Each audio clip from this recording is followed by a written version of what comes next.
The sky above the vertical sanctuary was a bruised canvas of perpetually overcast gray, a common state in this hidden cleft of existence beyond the Antarctic Wall. Yet, today, something was profoundly wrong.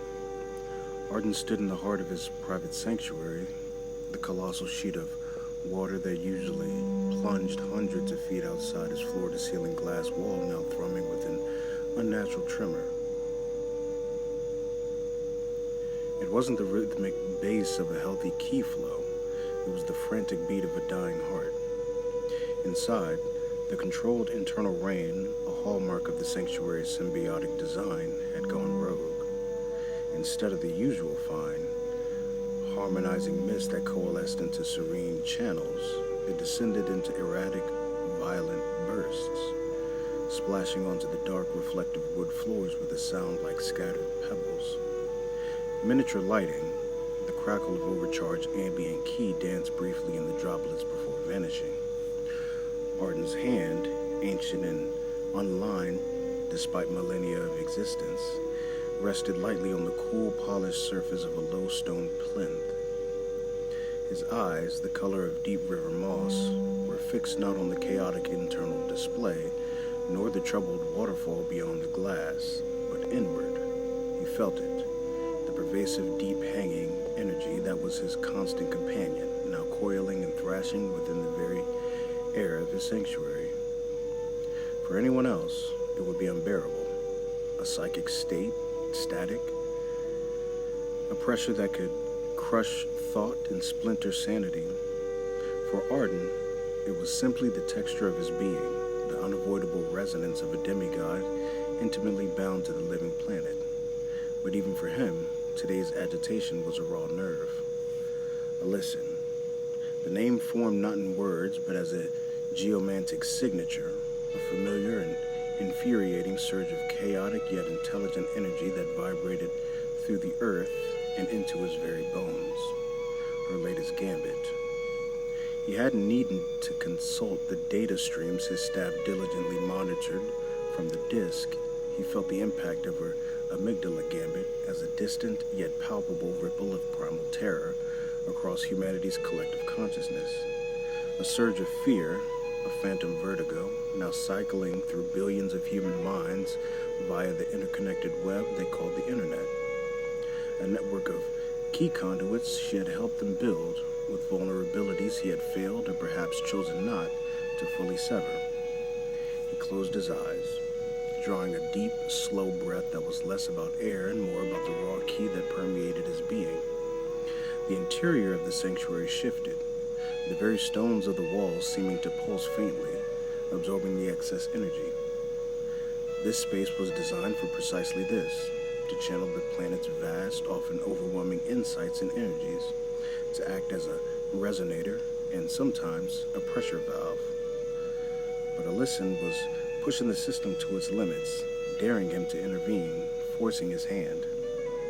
The resonance is unstable, Master Arden, a calm voice stated from the entrance to the private sanctuary.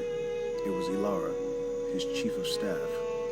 Her features serene, but her eyes holding a flicker of concern. She wore the practical, muted robes favored by his staff, designed for both comfort and unburdened movement through the complex. Ilara possessed a sensitivity to ki, rare among disc-born humans, carefully cultivated by Arden over decades. She felt the fringes of the deep-hanging energy, enough to understand its severity, but not its true source. Arden opened his eyes. Indeed, Ilara, the weave is fraying at the edges, a deliberate surgical assault if subtly disguised. Ilara nodded. The reports from the disk confirm anomalies, sporadic outages in major data hubs, unprecedented surges in conspiracy rhetoric, particularly regarding certain geographical concepts, and a particular recurring visual anomaly in various streaming services, a flicker of impossible geometry. Arden allowed a rare, almost imperceptible sigh. Alyssin's fingerprints. She always did prefer the subtle strike, the seed of doubt that blossoms into wildfire. He walked toward the vast glass wall, his steps silent despite the erratic splatters of the internal rain. Outside, the great waterfall seemed to shudder. She plays a dangerous game. The planet is not ready for such a sudden awakening. The illusion, as fragile as it is, still serves a purpose. And your countermeasures? Ilara asked, her voice soft. She understood his dilemma. For millennia, Arden had been the reluctant anchor of the Great Weaving, the colossal geomantic illusion that presented around Earth to humanity, shielding them from the terrifying, expansive truth beyond the wall.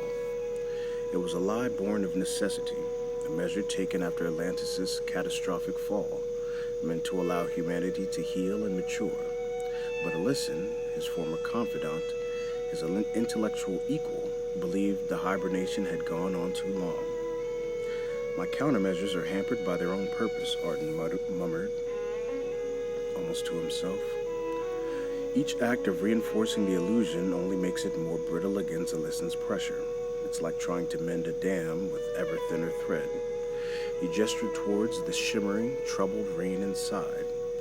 This is not merely atmospheric, it is the bleed-through of chaotic ki.